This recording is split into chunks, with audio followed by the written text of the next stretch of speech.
राम मेरे राम सिया राम, राम सिया राम मेरे राम सिया राम।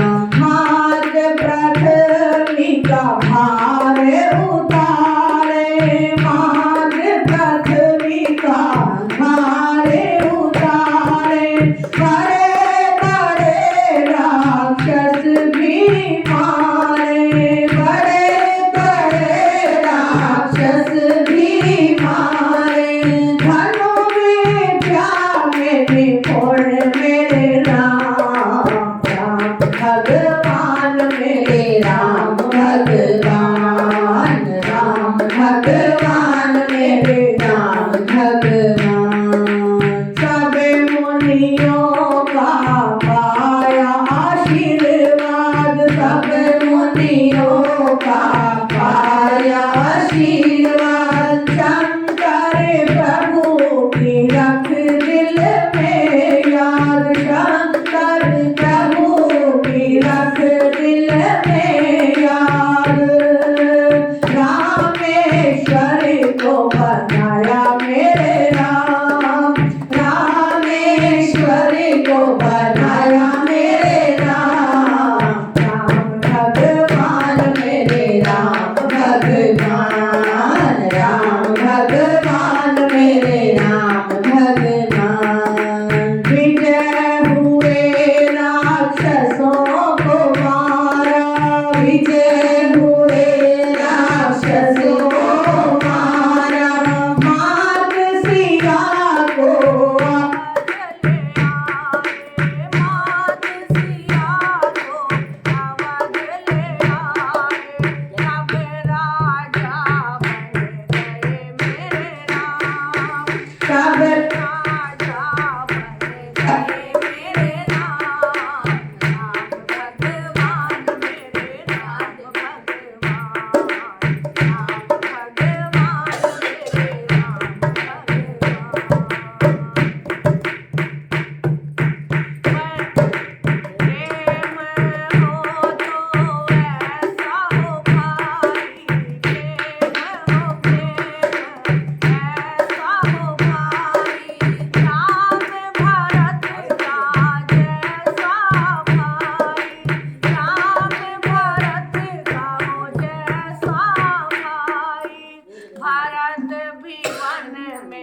हे प्रभु राम, भारत भी बाट निहारे राम, राम सिया राम सिया राम जय जय राम, राम भगवान मेरे राम भगवान, राम भगवान मेरे राम भगवान।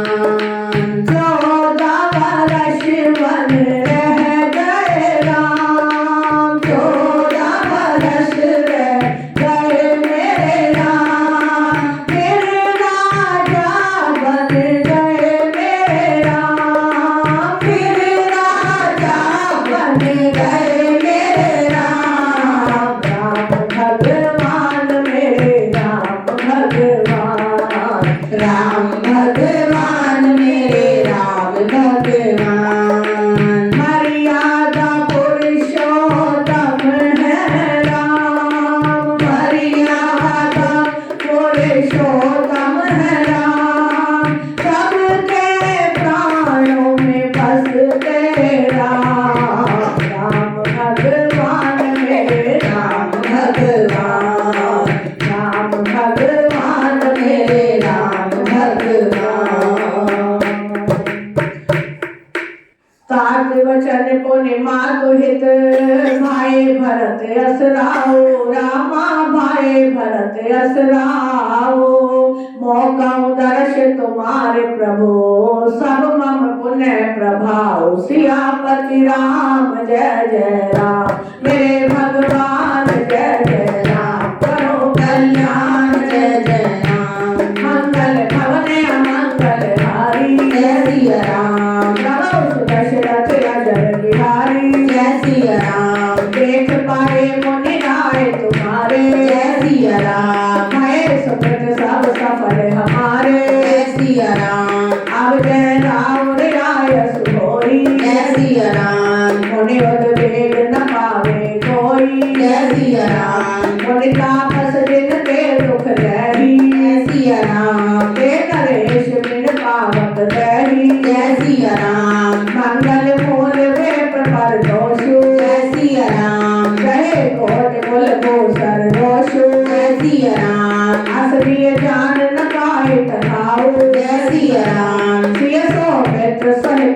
जाऊं। जय सिया राम। जय रुचि रुचर प्रणत दिन साला। जय सिया राम। वास करो मुझ काल कृपाला। जय सिया राम। वास करो मुझ काल कृपाला। जय सिया राम। सहज सरल मुनि रघुवर पानी। जय सिया राम। साधु साधु बोले मुनि ज्ञानी। जय सिया राम। कस न कहूँ मस रघुकुल जेतु। जय सिया राम। तुम पालक संतत सुत सेतु। जय सिया राम। श्रुति से तो पालक राम तुम जगदीश माया जान की जो सजति जग पालक हरत रुख पाए कृपा निधान की जो सहस शीश आशीष महीधर लखन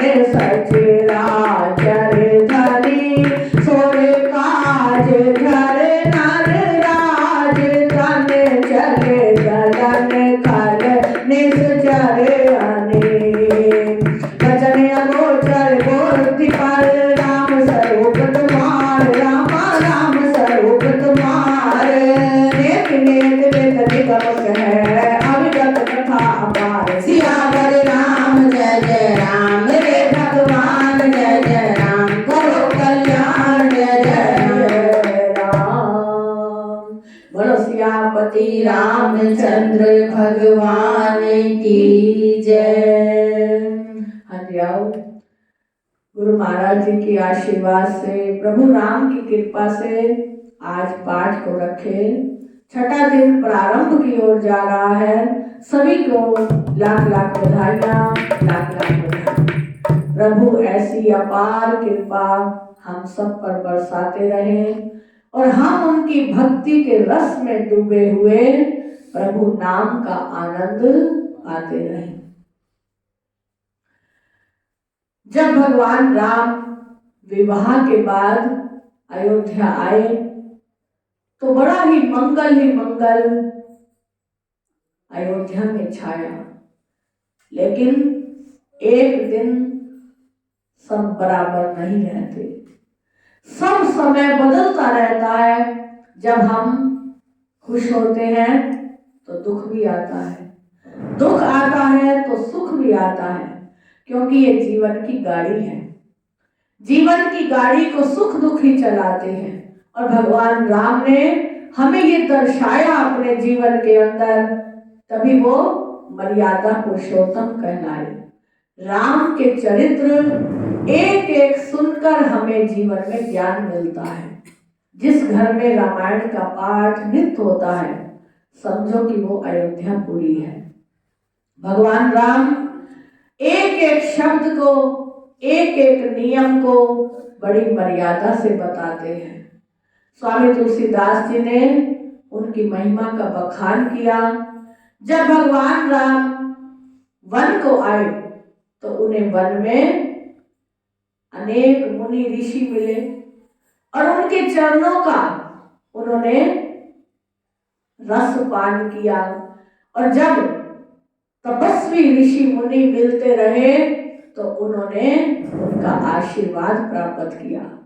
उनके मन में ये नहीं आया कि मैं विष्णु का अवतार हूं तो मैं संतों के आगे क्यों झुकूं, लेकिन उन्होंने संतों का आशीर्वाद लिया और हर अवस्था में समान रहे। उन्होंने दुख में ज्यादा दुख नहीं माना और सुख में ज्यादा सुख नहीं माना।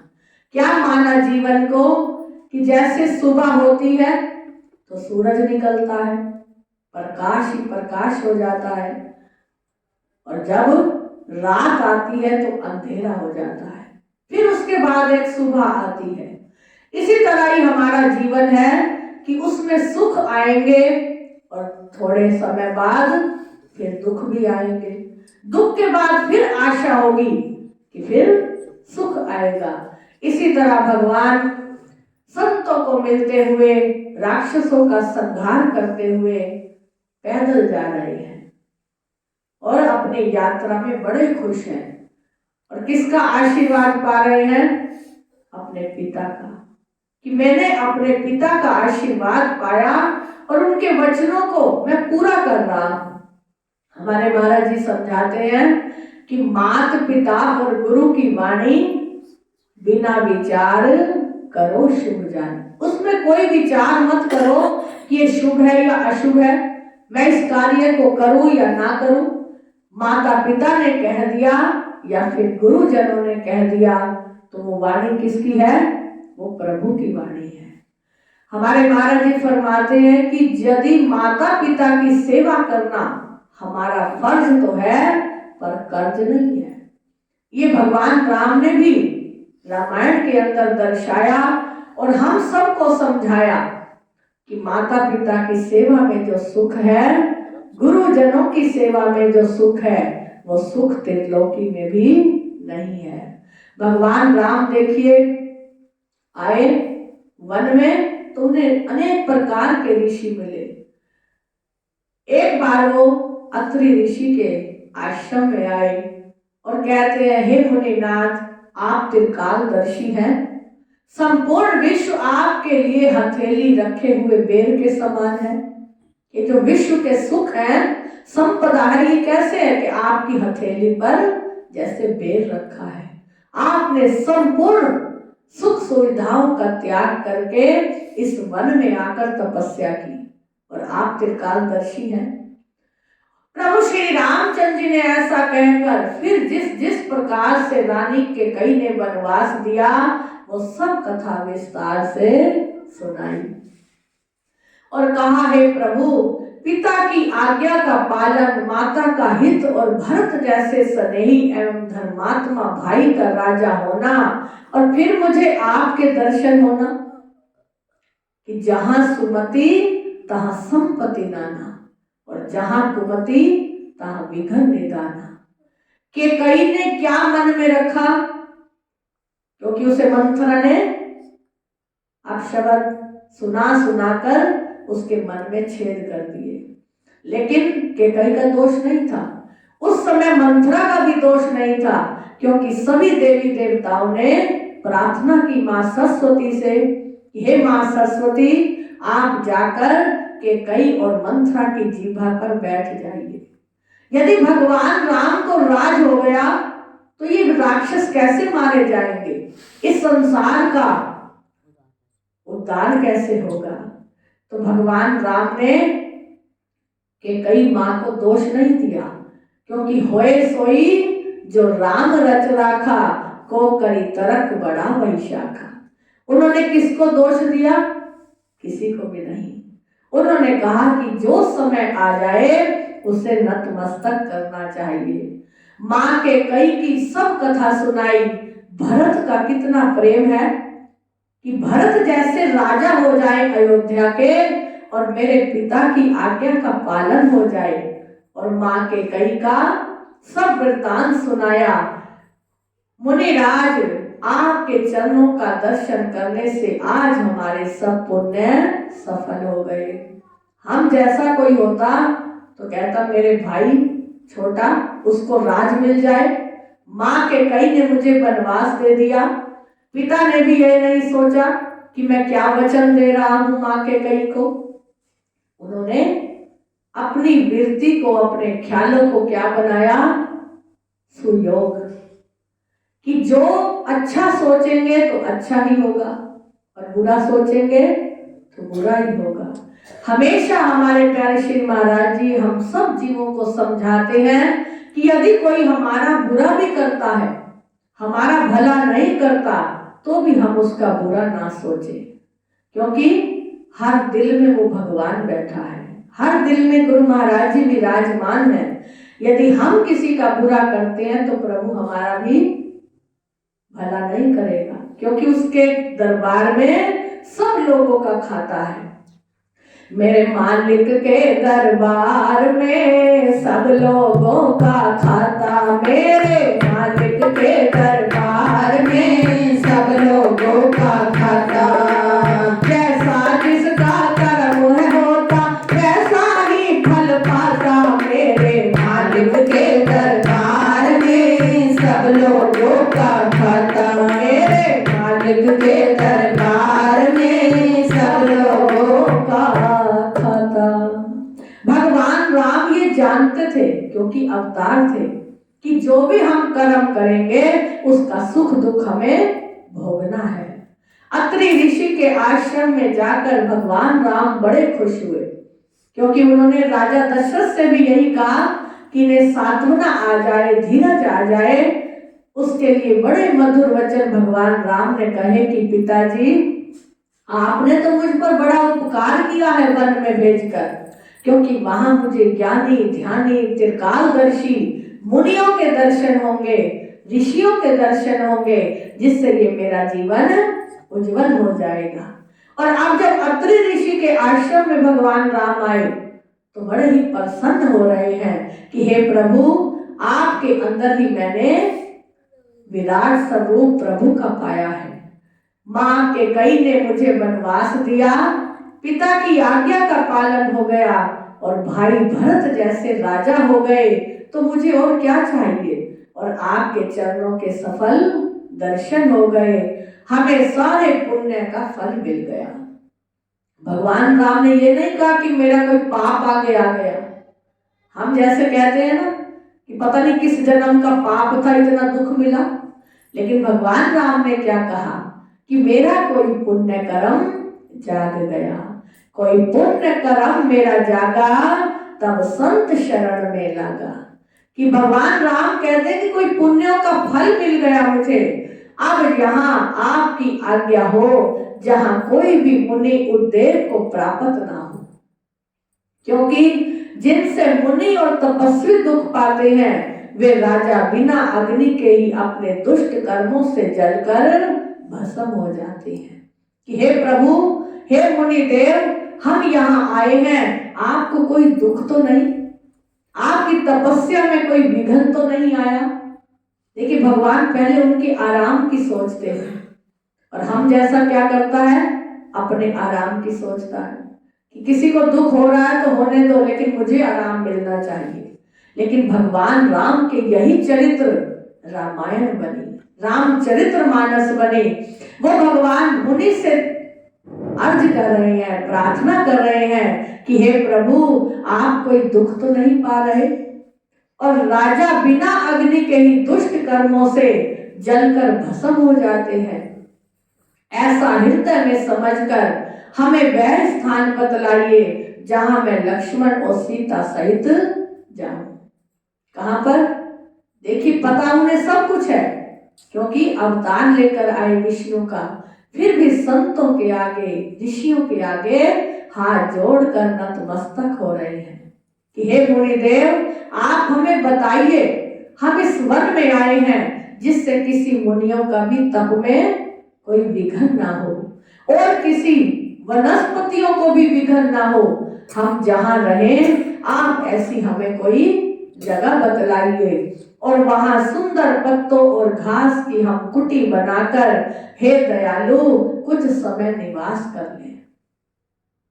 भगवान ने ये महल नहीं बनाई, जहां रहे वहां कुटिया घास पत्तों की बनाई। श्री राम जी की सहज ही सरल वाणी सुनकर ज्ञानी मुनि वाल्मीकि जी बोले, धन्य है हे रघुकुल के ध्वजा स्वरूप, आप ऐसा क्यों ना कहेंगे। भगवान राम को क्या कह रहे हैं कि आप धन्य हैं। धन्य क्यों हुए? क्योंकि उन्होंने अपनी करनी ऊंची बनाई, अपने विचार ऊंचे बनाए। आप सदैव वेद की मर्यादा का पालन रक्षण करते हैं। हे राम, आप वेद की मर्यादाओं के रक्षक जगदीश्वर हैं। आप जो वेदों शास्त्रों की मर्यादा है उसको आप रोशनी देने वाले हैं, प्रकाश देने वाले हैं। हे जानकी जी, आप स्वरूप सबूता माया है। वो माँ जानकी को कहते हैं कि आप जगत का स्वरूप, जिससे पालन पोषण, माया के बिना तो कुछ नहीं आता। लक्ष्मी हर जीव को चाहिए। आप संसार को स्वरूप होता है और माया है, जो कृपा के भंडार आपकी रुख पाकर जगत का सृजन, पालन और संहार करती है। जो 1000 मस्तक वाले सर्पों के स्वामी और पृथ्वी को अपने सिर पर धारण करने वाले हैं, वही चराचर के स्वामी शेष जी आपके साथ लक्ष्मण हैं। क्योंकि वाल्मीकि मुनि जी जान गए, अत्रि ऋषि के आश्रम से आगे आकर भगवान वाल्मीकि मुनि के आश्रम में आए और वहां ये सब वार्तालाप हो रही है। वही चराचर के स्वामी शेष जी आपके साथ लक्ष्मण हैं।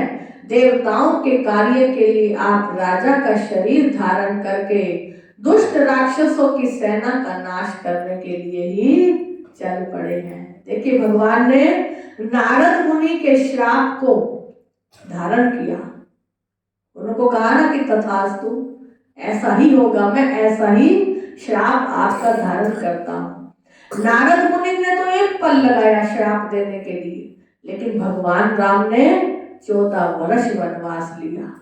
14 वर्ष वनवास में दुख संकट क्या नहीं आए, इतने विशाल संकट आए भारी, लेकिन भगवान ने उन्हें भी कहा कि हे प्रभु, जैसे तेरी रजा है मैं उसी में रजामंद हूं।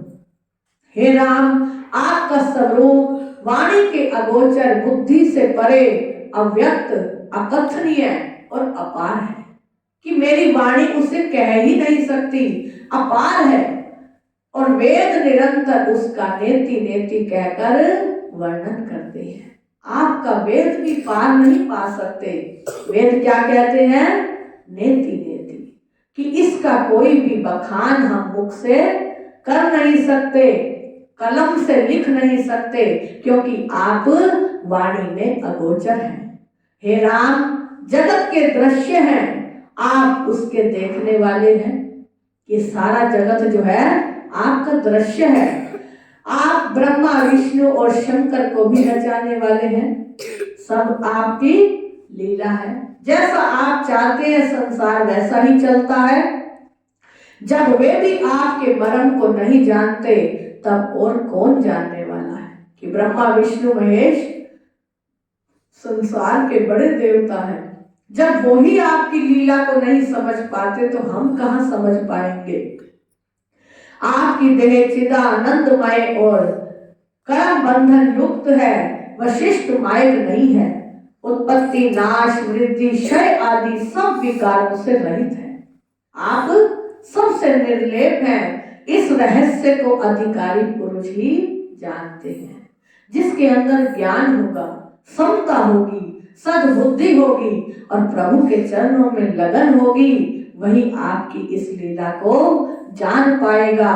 आपने देवता और संतों के कार्य के लिए दिव्य शरीर नर धारण किया है कि हमारी भलाई के लिए और संसार की भलाई के लिए आपने ये संतों का कार्य किया है। और प्रकृति के तत्वों से निर्मित देह वाले साधारण राजाओं की तरह तो कहते हैं और करते हैं। आप जैसा कहते हो वैसा ही करके दिखाते हो। हे राम, आपके चरित्रों को देखो सुनकर मूर्ख लोग तो मोह को प्राप्त होते हैं। जो मूर्ख लोग हैं, जिन्हें ज्ञान नहीं है, वो क्या कहते हैं? भगवान राम ने इतने दुख पाए वन को, क्या राजा नहीं बन सकते थे?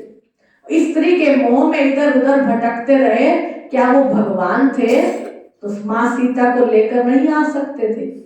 जो ऐसा करते हैं वो मूर्ख कहलाते हैं और ज्ञानी जन सुखी होते हैं। जो ज्ञानी जन हैं, जो उनके मर्म को जानना चाहते हैं और उनकी लीलाओं को बड़े प्रेम से कहते हैं, सुनते हैं, वो कहते हैं कि प्रभु, ये आपकी सब लीला है। आपने हमारे हित के लिए ही इतना दुख सहा। आप जो कुछ कहते करते हैं वे सब सत्य उचित ही है, क्योंकि जैसा स्वांग भरे वैसा ही नाचना भी तो पड़ता है। स्वांग देखते हैं ना, सत्संग में, जागरण में झांकियां निकलती हैं। कोई काली माता बनता है, कोई राम बन जाता है, कोई कृष्ण बन जाता है, कोई तरह तरह की जैसी रूप धारण करता है, स्वांग बनाता है, वैसा ही वो नाचता है।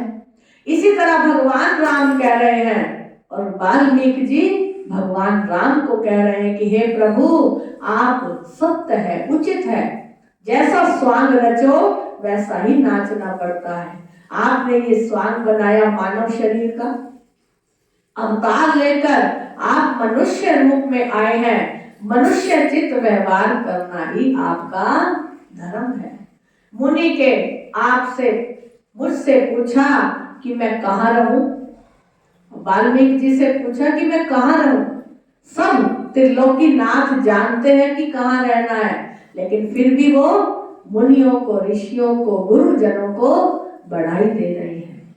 इसीलिए ये मानव का धर्म है कि हम कहीं भी कोई भी कार्य करते हैं तो अपने सतगुरुदेव जी से आज्ञा लें कि गुरुदेव जी हम ये आज्ञा दो, ये कार्य करें या ना करें, क्योंकि गुरुजनों ने प्रभु को हृदय में बिठाया है। जब हृदय में निवास प्रभु का होता है गुरुदेव जी के, तो जो भी उनकी वाणी होती है वो प्रभु की वाणी होती है। इसीलिए पहले भगवान राम भी गुरुदेव जनों से पूछ रहे हैं कि मैं कहाँ रहूं। अब वाल्मीकि जी कह रहे हैं कि हे प्रभु, आप कह रहे हैं कि मैं कहाँ रहूं, परंतु मैं ये पूछते सकुचाता हूं कि जहां आप ना हो वह स्थान बता दीजिए कि आप कहाँ नहीं। चर में, अचल में, जीव में, जंतु में, आप तो सब में समाये हुए हैं।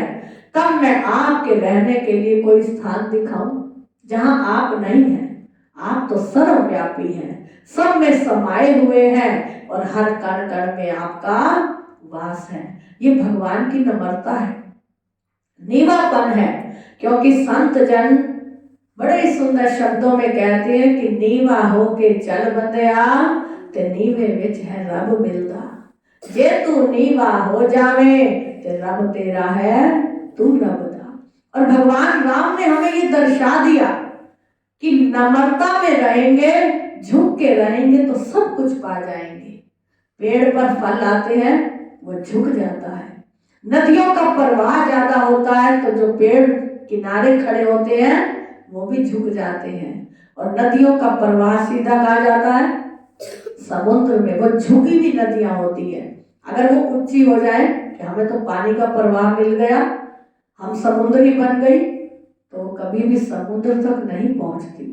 इसीलिए भगवान राम भी हमें ये समझाते हैं अपनी रामचरितमानस के द्वारा, अपनी लीलाओं के द्वारा, कि जो झुककर हम पाएंगे वो ऊंचे हंकार में नहीं पाएंगे। भगवान की ये पावन लीलाएं जितनी भी हम सुनेंगे, पढ़ेंगे, सतगुरुदेव का आशीर्वाद पाकर ये लीलाएं मन में बसाएंगे तो हमारे जीवन का भी कल्याण हो जाएगा।